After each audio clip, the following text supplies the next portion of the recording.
Get your homeless ass out of my luxury showroom before I call the police. The words slice through the pristine Manhattan air like broken glass. Ashley Morrison, 28, blonde hair swept in a perfect chignon, doesn't even look up from her iPhone. Her manicured fingers tap against the marble reception desk of Johnson & Associates Real Estate. David Johnson stands motionless. 42 years old, wearing simple khakis and a navy polo shirt. His dark skin contrasts sharply against the white marble and gold fixtures surrounding him. Behind him, floor-to-ceiling windows showcase Central Park's autumn canopy. Other clients, all white, all wealthy, sip champagne while browsing million-dollar listings. A security guard hovers near the entrance, hand resting on his radio. Ashley finally glances up. Her blue eyes scan David with undisguised contempt. Security handles vagrants on Tuesdays. These black stories unfold daily in America's corporate towers. Real-life stories of bias disguised as business. Have you ever been judged by your appearance in a place you actually belonged? David steps closer to the reception desk. His voice remains steady, professional. I'd like to speak with someone about your Park Avenue listings. Ashley's laugh cuts sharp. She turns to her colleague, Maria, a brunette in her 30s, sorting files nearby. Another one who thinks he can afford Park Avenue. Her voice carries deliberately, ensuring other clients hear every word. Maria glances up, smirks, then returns to her work. The complicity is seamless, practiced. Sir, Ashley draws out the word like it tastes bitter. Everything here starts at $2 million.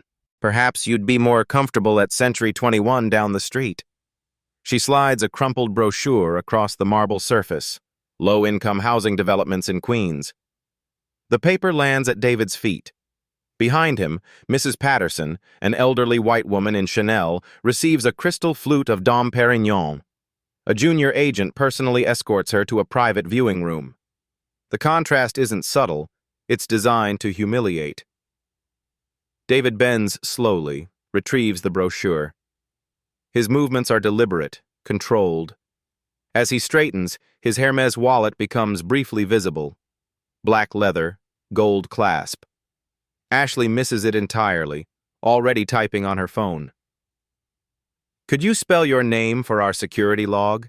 Ashley's fingers hover over her keyboard, but her eyes never meet his. David Johnson.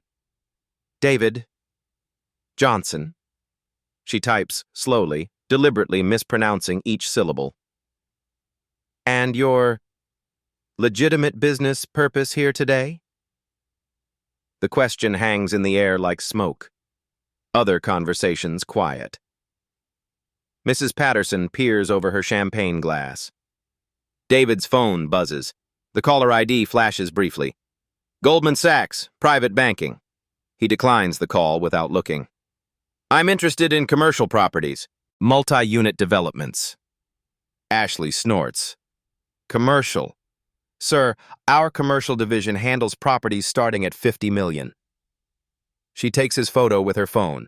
No permission asked, no explanation given. Within seconds, the image appears in the company Slack channel. Suspicious individual in showroom, claiming interest in commercial real estate. Security notified. Maria types back immediately. Same guy who was here last week? Ashley responds, different one. They all look the same though, LOL. In the corner, Sarah Chen, a 22-year-old intern, live streams her coffee run to her Instagram followers. Her phone captures everything. Ashley's eye rolls, the crumpled brochure, David's calm responses. Comments begin flooding in real time. At Justice Warrior Chapter 23. This is disgusting. Where is this? At Mike Torres, NYC. I know this place. Johnson & Associates on 57th. At Black Excellence Daily. Document everything, sis. Sarah's viewer count climbs. 127, 245, 387. Ashley calls toward the back office. Tom, we need you out here. Tom Rodriguez emerges from behind frosted glass doors. 45, graying temples, expensive suit that screams middle management. His eyes immediately assess David. Clothes, posture, perceived threat level. What seems to be the issue, Ashley? This gentleman claims he's interested in our commercial listings. Ashley's tone makes gentleman sound like an insult. Tom's expression hardens.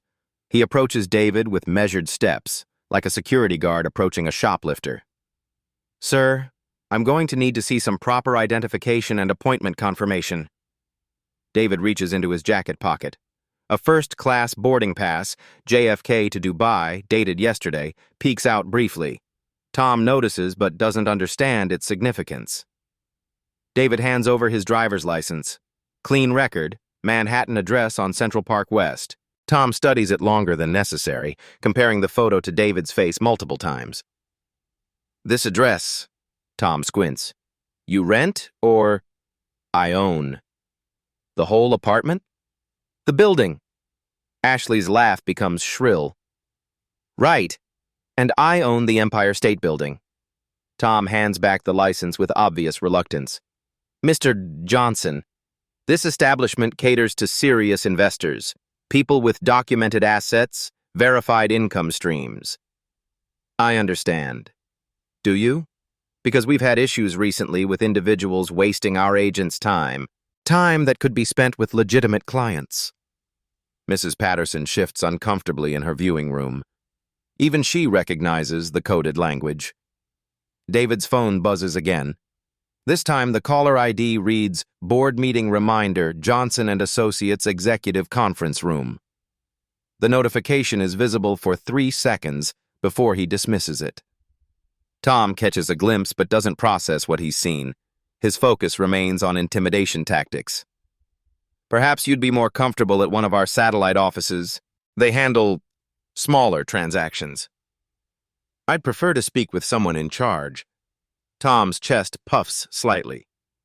I am in charge of client relations, and I'm telling you that without proper financial documentation, bank statements, tax returns, proof of funds, we cannot waste executive time on unqualified prospects. Sarah's live stream now has 623 viewers. Comments scroll rapidly. @Lawyer Lindsay. This is textbook discrimination. Document everything. @Realtor Rick Miami. I'd fire this entire staff. @Civil Rights Advocate. Someone call corporate. This is illegal. The tension thickens. Other clients openly stare. Maria pretends to organize files while recording video on her phone. David remains unnaturally calm, like a man holding royal flush cards in a poker game. Ashley grows bolder. Security cameras are recording everything, sir. If you refuse to leave voluntarily, we'll have documentation for the police report. She doesn't realize how prophetic her words are. David glances at his watch, a simple Timex, deliberately chosen. Before we involve law enforcement, perhaps you could reference your company handbook. Section 4.7, regarding customer treatment protocols. Tom's confidence wavers slightly. How do you know about internal handbook sections? David's smile appears for the first time, brief, enigmatic. I make it my business to know these things. The answer raises more questions than it answers. Ashley and Tom exchange glances.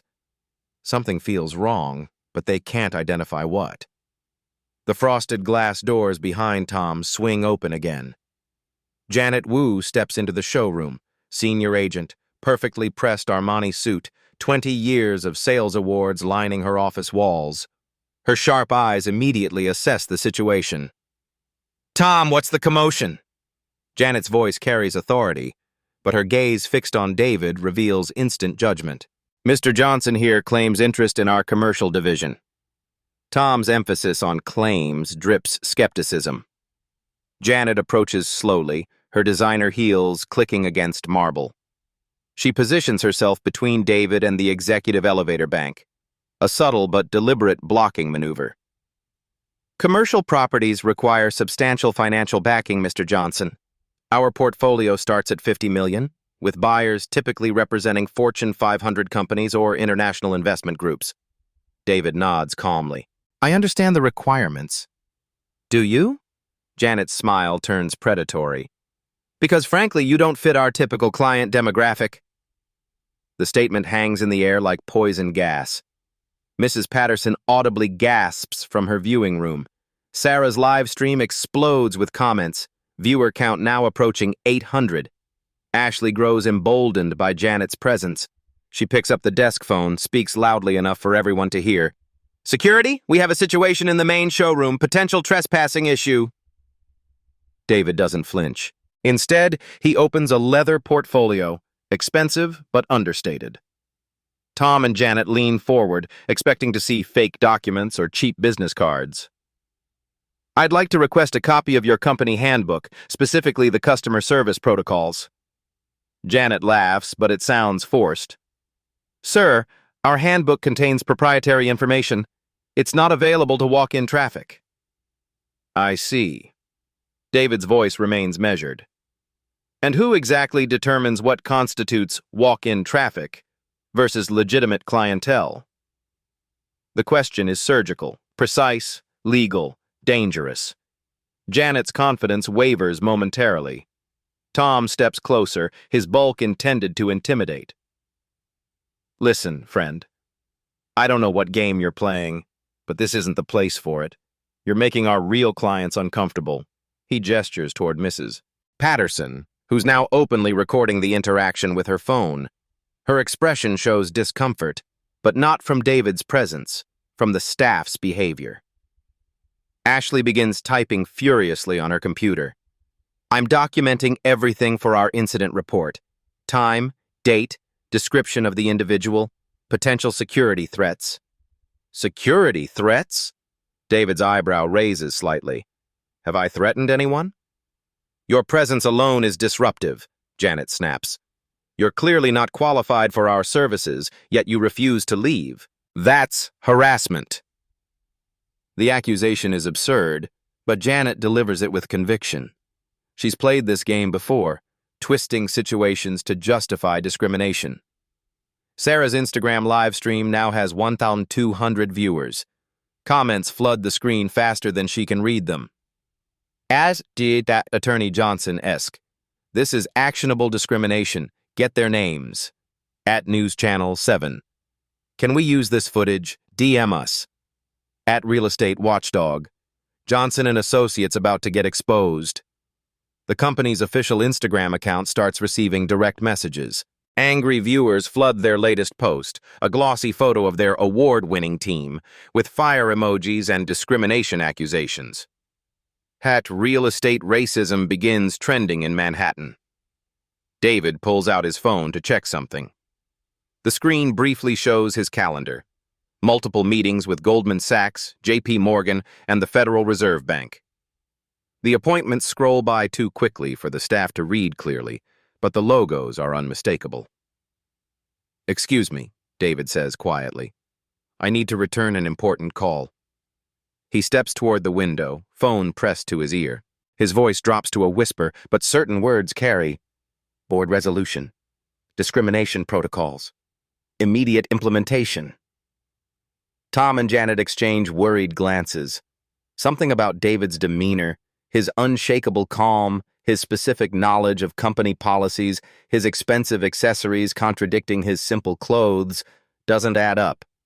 Ashley pulls Tom aside, whispering urgently, "Something's weird about this guy. He knows too much about our internal procedures." "He's probably some activist with a hidden camera," Tom replies. "We need to get him out before this becomes a PR nightmare." Too late.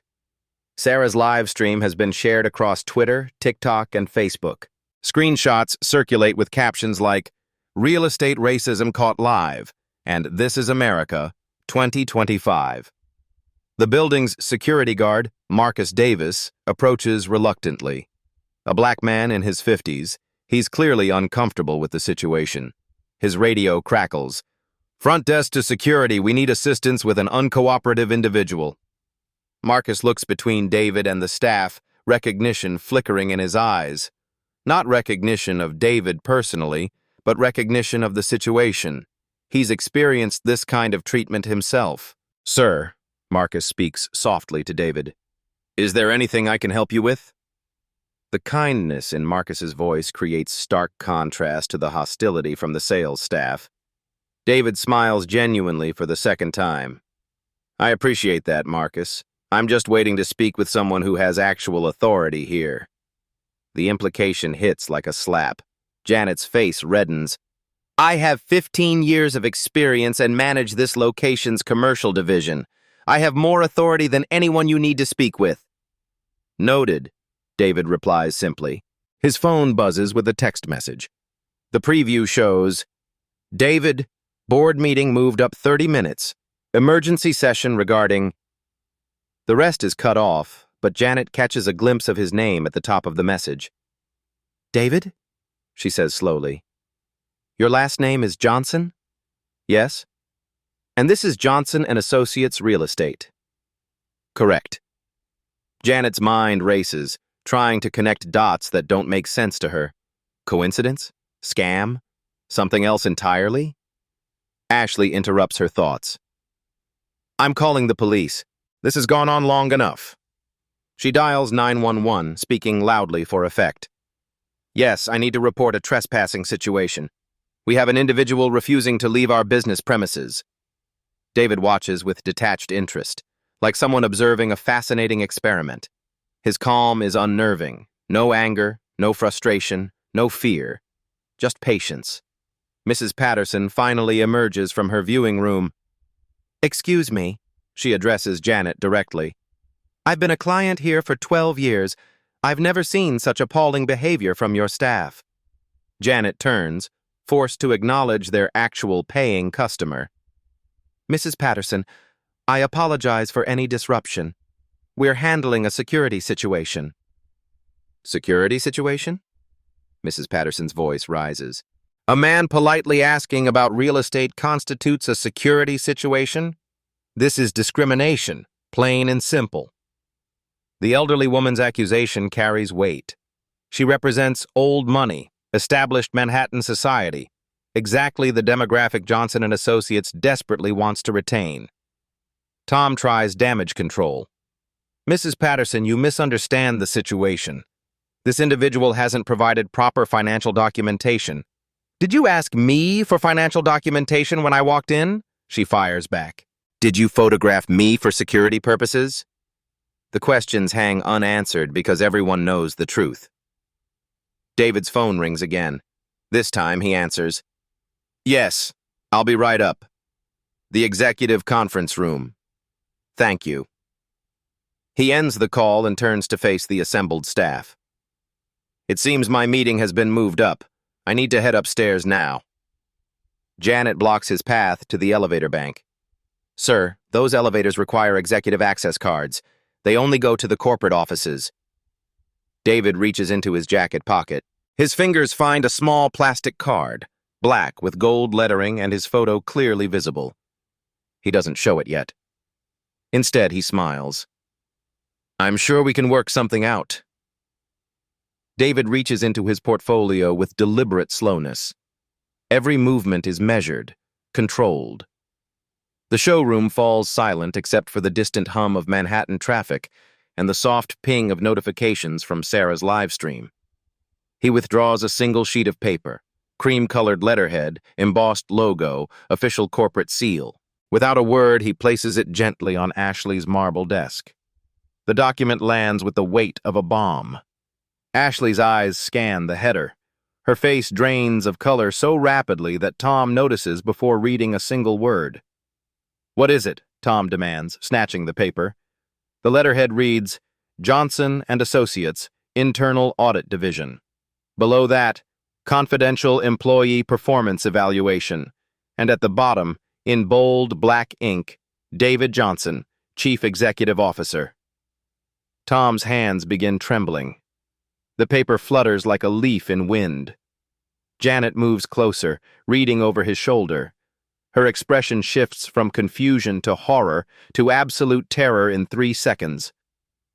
This can't be real, Ashley whispers. Her voice cracks on the last word. David says nothing. He simply reaches into his jacket and produces his corporate credit card. Black American Express Centurion. The name embossed in gold. David Johnson, CEO, Johnson and Associates.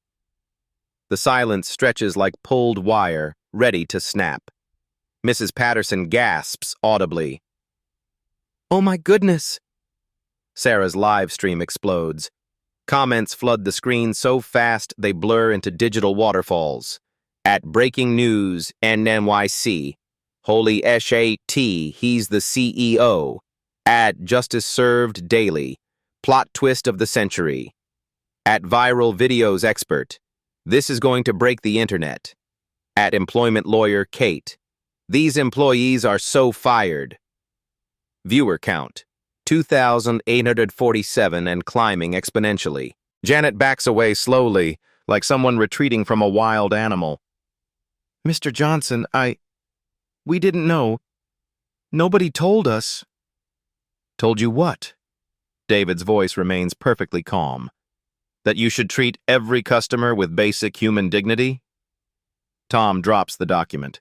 It flutters to the floor, landing face up where everyone can see the corporate seal. "Sir, please, there's been a misunderstanding." "Has there?" David's eyebrow arches slightly. "Please, explain the misunderstanding." Tom's mouth opens and closes like a fish gasping for air. No words emerge. Ashley starts crying. Real tears, not the manipulative kind. Her mascara creates black tracks down her cheeks. "I have 3 kids, Mr. Johnson. Please, I didn't know who you were. I swear I didn't know." "And if I weren't the CEO? If I were just David Johnson, a regular customer looking to buy property? Would that justify your behavior?" The question hangs in the air like smoke from a gun barrel. David pulls out his building access card. Black plastic, gold lettering, his photograph clearly visible alongside the words, "Executive Access, all floors." He holds it up briefly, then slides it into the elevator card reader. The light blinks green immediately. Elevator doors open with a soft chime that sounds like a death knell. Janet finds her voice, desperate now. "Sir, please let me explain. The company culture here, it's not what you think. We were just being cautious about unqualified prospects." "Unqualified?" David steps halfway into the elevator, holding the doors open. "Based on what criteria? My clothing, my race, my polite request to see property listings?" No one answers because everyone knows the truth. Marcus, the security guard, removes his cap and speaks quietly. "Mr. Johnson, sir, I want you to know I wasn't part of this. I've seen this kind of treatment before, and it's wrong." David nods respectfully to Marcus. "Thank you. I noticed your professionalism throughout this interaction." The distinction is clear. Marcus showed decency. Everyone else showed their true character. Sarah's phone starts buzzing incessantly. News outlets are sliding into her DMs, begging for footage rights. Local TV stations want live interviews. Her accidental live stream has become the most viral discrimination video of the year. Other employees begin emerging from back offices, drawn by the commotion. They see the document on the floor, David's access card, the elevator doors standing open. Word spreads in whispers. That's the CEO. The actual CEO. We're so screwed. Ashley frantically tries to delete her Slack messages, but screenshots have already been taken.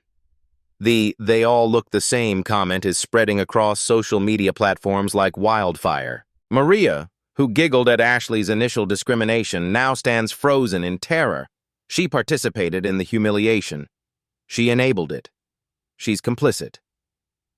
Tom makes one last desperate attempt. "Mr. Johnson, as manager of this location, I take full responsibility. These employees were following my lead. Please don't punish them for my mistakes." David studies Tom for a long moment. "Following your lead? So you instructed them to photograph customers without permission? To refuse service based on appearance? To mock people in company Slack channels?" Each question is a surgical strike. Tom deflates with every word. No, sir. I didn't explicitly instruct. But you created an environment where such behavior was acceptable, where discrimination was the unofficial policy." Tom can't argue because it's absolutely true. David's phone buzzes. He glances at the screen, a text from the company's head of HR. Emergency board meeting convened. Legal department standing by. How bad is this situation? Excuse me, David says to the assembled group. I need to take this call. He steps fully into the elevator but holds the doors open with his foot. His voice carries clearly as he speaks into the phone. Patricia? Yes, it's worse than we discussed. I have documented evidence of systematic discrimination, violation of Fair Housing Act regulations, and potential exposure under Section 1981 of the Civil Rights Act. Yes, I'm coming up now. Have legal review our liability exposure. This could reach 8 figures in damages if other victims come forward. 8 figures. Tens of millions of dollars. The showroom has gone dead silent except for the soft sobbing from Ashley. David continues. Also contact our insurance carrier. Discrimination lawsuits aren't covered under our general liability policy. We may be looking at personal liability for the individuals involved. Yes, immediate termination is likely. I'll be there in 2 minutes. He ends the call and looks back at the group.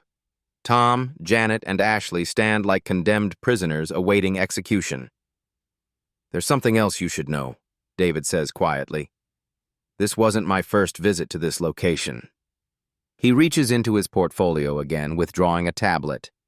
The screen shows a grid of video files, each labeled with dates and times spanning the past 6 months. September 15th. Mrs. Rodriguez denied service, told to try ethnic neighborhoods. October 3rd. Mr. Kim asked for proof of citizenship before viewing apartments. November 18th. Ms. Washington charged higher application fees than white applicants.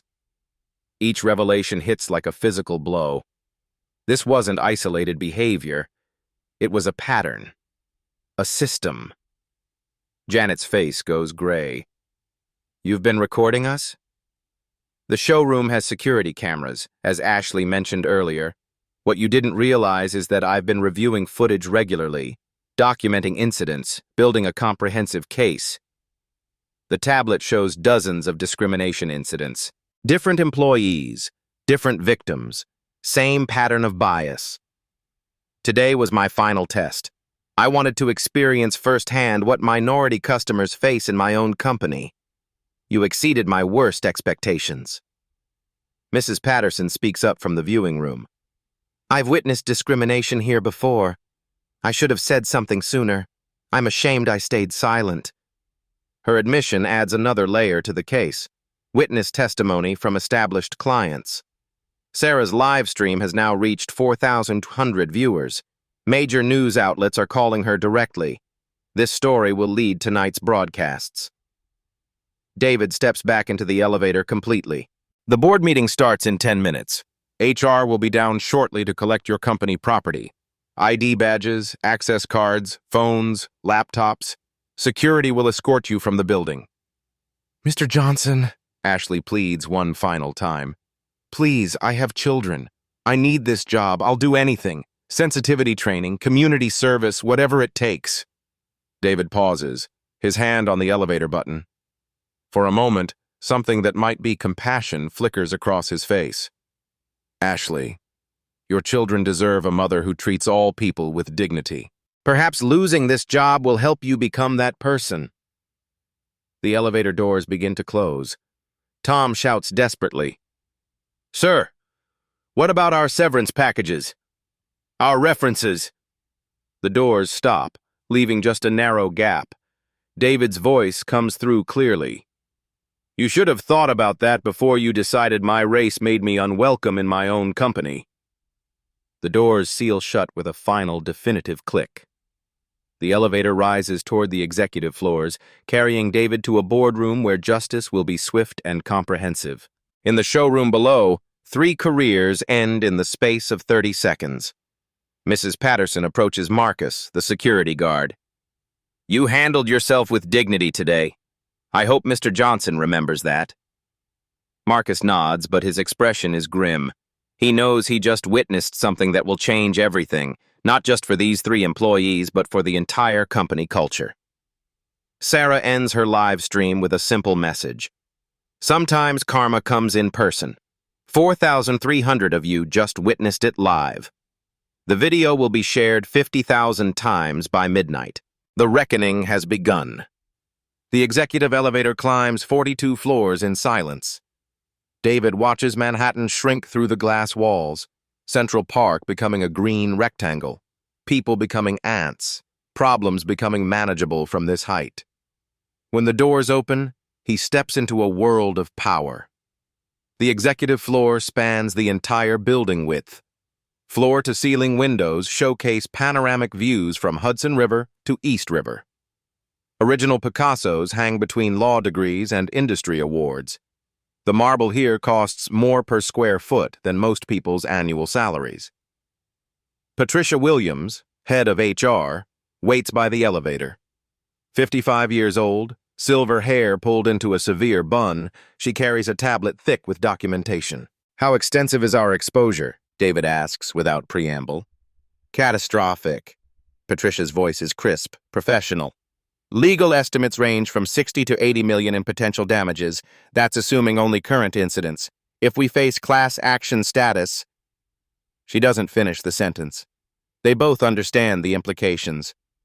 David has changed clothes during the elevator ride.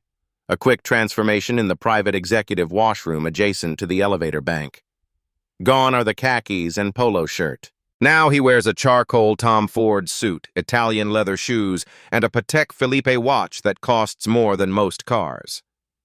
The boardroom doors are solid mahogany, imported from Brazilian rainforests. Inside, 12 executives sit around a conference table that could house a small aircraft. Each place setting includes tablets displaying real-time financial data. Annual revenue, $847 million. Number of locations, 127 nationwide. Current stock price, $94.73, down 3% since livestream began. Legal reserve fund, $12 million, insufficient for projected damages. Sarah Chen, CFO, looks up as David enters. No relation to the intern Sarah. This Sarah commands boardrooms, not coffee runs. The footage has been viewed 127,000 times in the past hour. Our PR department is fielding calls from CNN, NBC, and the New York Times. Robert Martinez, legal counsel, opens a thick folder. Federal Fair Housing Act violations carry penalties of $16,000 per incident. We've documented 23 separate incidents over 6 months. That's $368,000 in federal fines alone. State penalties? David asks, taking his seat at the head of the table. New York State human rights law adds another $300,000. But the civil liability is where we face real exposure. Each victim can sue for compensatory damages, punitive damages, and attorney fees. The numbers stack like storm clouds. David listens to each report with surgical focus. Dr. Maya Patel, Diversity and Inclusion Director, provides the human cost. 11 families were denied housing opportunities. 7 qualified buyers walked away from legitimate purchases.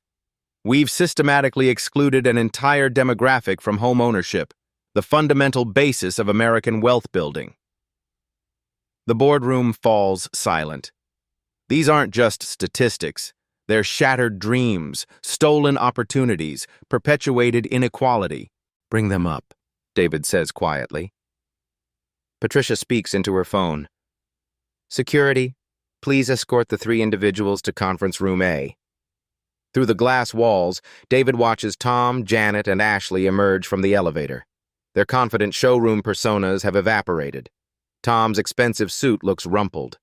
Janet clutches her purse like a shield. Ashley's mascara has created permanent stains on her cheeks. Security guard Marcus accompanies them, not as suspect, but as witness. His presence provides stark contrast to their guilt. The 3 employees enter the boardroom like condemned prisoners. The executive table, the panoramic views, the obvious wealth and power, everything emphasizes their complete powerlessness. David stands behind his chair but doesn't sit. The power dynamic is deliberate. Tom Rodriguez, 23 years with this company. 6 discrimination complaints filed against you personally. David reads from Patricia's tablet. Employee reviews consistently mention your old-school approach to client relations. Tom swallows hard. Sir, I can explain. No explanations, just consequences. David's voice carries absolute authority. Janet Wu, 15 years, senior agent with access to our most exclusive listings. You personally denied service to 7 qualified minority families. Janet's legs weaken. She grabs a chair for support. Ashley Morrison, 3 years. Your Slack messages alone constitute hostile work environment violations. They all look the same, your exact words. Ashley collapses into sobbing. The sound echoes off the mahogany walls. David activates the wall-mounted screens. Security footage begins playing. Not just today's incident, but months of documented discrimination. The evidence is overwhelming, undeniable. September 15th, David narrates as video plays. Mrs. Rodriguez, a physician seeking to purchase her first home. You, Tom, told her to try neighborhoods more suited to her background. She earns $300,000 annually. Tom watches himself on screen, seeing his bias displayed in high definition. October 3rd. Mr. Kim, a tech entrepreneur looking for commercial space. Janet, you demanded citizenship papers despite his valid driver's license and American passport. Each video clip is a knife twist of accountability. Robert Martinez opens his legal folder. New York State Executive Law Section 296 prohibits discrimination in real estate transactions. Violations can result in civil penalties up to $50,000 per incident, plus actual damages. The calculator in David's mind works rapidly. $50,000 times 23 incidents equals $1.15 million in state penalties alone. Federal law is even harsher, Robert continues. Section 1981 of the Civil Rights Act allows unlimited punitive damages for intentional discrimination. Recent awards have reached 8 figures for systematic patterns like ours. 8 figures. $10 million or more. David pulls up financial projections on the main screen. Our company employs 2,847 people across 127 locations. Those jobs depend on our reputation, our legal standing, and our ability to operate without federal oversight. The implication is clear. 3 employees' discrimination could destroy nearly 3,000 careers. Tom, Janet, Ashley, you have a choice. Option 1, immediate termination with cause. No severance, no references, and I release all footage publicly. Civil suits will follow, along with criminal charges for civil rights violations. The room goes silent except for Ashley's continued sobbing. Option 2, immediate resignation with limited severance, signed non-disclosure agreements, mandatory sensitivity training at your own expense, and complete cooperation with our internal investigation. Tom finds his voice. What about our employment history? Our references? David's expression doesn't change. Your employment history will reflect termination for cause related to discriminatory practices. Future employers can interpret that however they choose. The professional death sentence is complete. No major real estate company will hire them. Janet makes one final plea. Mr. Johnson, I have 15 years invested in this company. My retirement, my benefits. You should have considered that before deciding my race made me unwelcome in my own building. The words land like hammers on anvils. Dr. Patel speaks up. The company will implement comprehensive reform.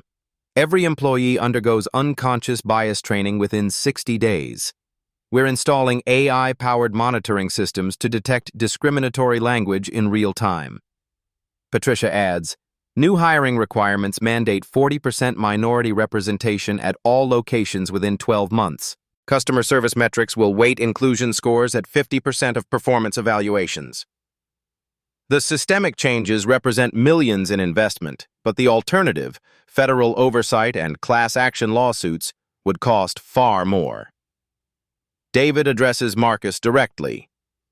Marcus, Your professionalism today was exemplary. HR will contact you about advancement opportunities within our security division. Marcus nods gratefully. Thank you, sir. I've seen too many good people treated badly. Today felt different. The distinction is crucial. Dignity and respect are rewarded. Discrimination is punished. Robert Martinez produces termination documents. Standard severance packages are forfeited due to cause terminations. However, Mr. Johnson is offering minimal compensation in exchange for NDA compliance. Ashley looks up through her tears. How much? 2 weeks' pay. Take it or face civil litigation that will bankrupt your family. The choice isn't really a choice. Tom signs first, his hand shaking as he writes his name. Janet follows, her 15-year career ending with a signature. Ashley can barely hold the pen steady. Patricia collects their ID badges, access cards, and company phones. Security will escort them to retrieve personal belongings under supervision. As they prepare to leave, David speaks one final time. You'll find that discrimination is expensive, not just for companies, for individuals. Future employers will Google your names. This story will follow you. The three file out, their careers and reputations destroyed in under 2 hours. Sarah Chen pulls up the company's stock price, down 7% and falling.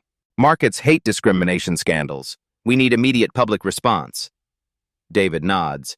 Schedule a press conference. Full transparency about today's events, our reform initiatives, and our commitment to inclusive practices. The crisis management begins immediately, but the real work, changing company culture, will take years. Through the windows, Manhattan stretches endlessly. Somewhere in those buildings, other companies face similar reckonings. Today's live stream will inspire investigations, audits, and uncomfortable conversations. Change has begun. 3 hours later, the Johnson & Associates website undergoes dramatic transformation. Ashley Morrison's Employee of the Month photo disappears, replaced by a new message. Committed to equal housing opportunity for all. Tom Rodriguez's Manager of the Year plaque vanishes from the showroom wall. In its place, a digital display shows real-time diversity metrics. Today's customer service, 47 families assisted, 100% satisfaction rating, 0 discrimination complaints. Janet Wu's corner office stands empty, her nameplate already removed. Maintenance staff wheel out boxes of personal belongings while prospective agents wait in the lobby, drawn by emergency job postings for positions emphasizing inclusive customer service experience. David stands before the bathroom mirror in his private executive washroom, straightening his tie before the press conference. Outside, news vans line 57th Street, CNN, NBC, Fox Business. Every major outlet wants this story. Patricia enters with final updates. Social media response is unprecedented. Sarah's original live stream has 2.8 million views. # real estate reform is trending nationally. The numbers tell a story of viral accountability. This single incident has sparked nationwide conversations about discrimination in real estate, banking, and retail industries. Dr. Maya Patel provides implementation details. We've partnered with the NBOACP Legal Defense Fund to create comprehensive bias training. Every employee completes 40 hours within 60 days or faces immediate termination. The training isn't voluntary, it's survival. Technology integration is already underway, adds Chief Technology Officer James Liu. AI monitoring systems analyze all customer interactions for discriminatory language patterns. Alerts trigger immediate supervisor review. The system will catch what human oversight missed: coded language, subtle biases, institutional discrimination disguised as business practices. Robert Martinez reviews legal settlements. 11 families affected by documented discrimination. We're offering full compensation for lost housing opportunities, plus relocation assistance and preferred lending rates for future purchases. Money can't undo humiliation, but it can provide path forward. David reviews the financial commitment. $5 million for bias training programs across all locations. $2 million for technology infrastructure. $1 million victim compensation fund, $500,000 for external diversity audits. Total investment, $8.5 million. The cost of doing what should have been done from the beginning. Sarah Chen provides market analysis. Initial stock drop recovered to only 2% below opening. Investors view our proactive response positively. Long-term projections show diversity initiatives actually increase profitability. Companies with inclusive practices outperform homogeneous ones by 35% in profitability, 70% in innovation. Discrimination isn't just morally wrong, it's economically stupid. The press conference begins at 3 p.m. sharp. David approaches the podium in the building's marble lobby. Cameras flash like lightning storms. Reporters lean forward, smartphones recording every word. Today, Johnson & Associates failed to meet our own stated values of equal treatment and dignity for all customers. I take full responsibility for creating an environment where discrimination could flourish unchecked. No deflection, no excuses, full accountability. Effective immediately, we are implementing the most comprehensive diversity and inclusion program in the real estate industry. Not because it's legally required, but because it's fundamentally right. He outlines specific changes: anonymous reporting systems, quarterly diversity audits, community advisory boards with civil rights leaders, partnership with HUD to monitor fair housing compliance. We're also establishing a $10 million fund for first-time minority home buyers, down payment assistance, reduced interest rates, and dedicated counseling services. The announcement exceeds expectations. This isn't damage control, it's transformation. Reporter questions fly. Mr. Johnson, why did you choose undercover investigation instead of traditional auditing? Because discrimination happens in moments when people think nobody important is watching. I needed to experience what our minority customers face daily. Will other executives in your company undergo similar testing? All senior management will participate in mystery shopping programs. We're also hiring external firms to conduct random bias assessments. The transparency is unprecedented in corporate crisis management. Marcus Davis, the security guard, watches from the lobby's edge. Tomorrow, he begins training for promotion to Security Division Supervisor. His dignity during the crisis earned recognition and advancement. Mrs. Patterson stands nearby, having volunteered as character witness. Her testimony about witnessed discrimination provides crucial credibility. Change begins with individual choices, David continues. Today, 3 employees chose discrimination. Going forward, every Johnson & Associates employee chooses inclusion or finds employment elsewhere. The message resonates beyond real estate. Companies across industries announce similar investigations, worried about their own hidden biases. By 6 p.m., 12 other major real estate firms have contacted Johnson & Associates requesting copies of their new bias training protocols. By 8 p.m., 3 universities have invited David to speak about corporate responsibility and systemic change. By 10 p.m., the original viral video has been shared over 100,000 times, but now it's accompanied by follow-up videos showing the company's response. Accountability leads to action. Action creates change. Sarah Chen, the intern whose live stream started everything, receives scholarship offers from 7 journalism schools. Her accidental documentation of discrimination becomes her ticket to a career in investigative reporting. The story spreads globally. London, Tokyo, Sao Paulo, international markets notice American companies taking discrimination seriously. Real change requires more than press conferences. It demands sustained commitment, constant vigilance, and cultural transformation that reaches every employee, every interaction, every decision. David knows the hardest work lies ahead. But today, 3 careers ended in disgrace, while thousands of others learned that discrimination has consequences. Justice served as education for all. 6 months later, David stands in the same marble showroom where it all began. The space looks identical. Same gold fixtures, same Central Park views, same expensive artwork. But everything has changed. Behind the reception desk sits Keisha Williams, a young black woman with an MBA from Wharton. She greets every customer with genuine warmth, regardless of their appearance or accent. The Employee of the Month plaque now rotates among staff who demonstrate exceptional inclusive service. Where Tom Rodriguez once stood, Marcus Davis conducts security rounds in his new role as Safety and Inclusion Coordinator. His promotion from guard to supervisor sent a clear message. Dignity and professionalism are rewarded. The digital displays David installed show real-time metrics. 365 days without discrimination complaints, 89% customer satisfaction, 43% minority staff representation.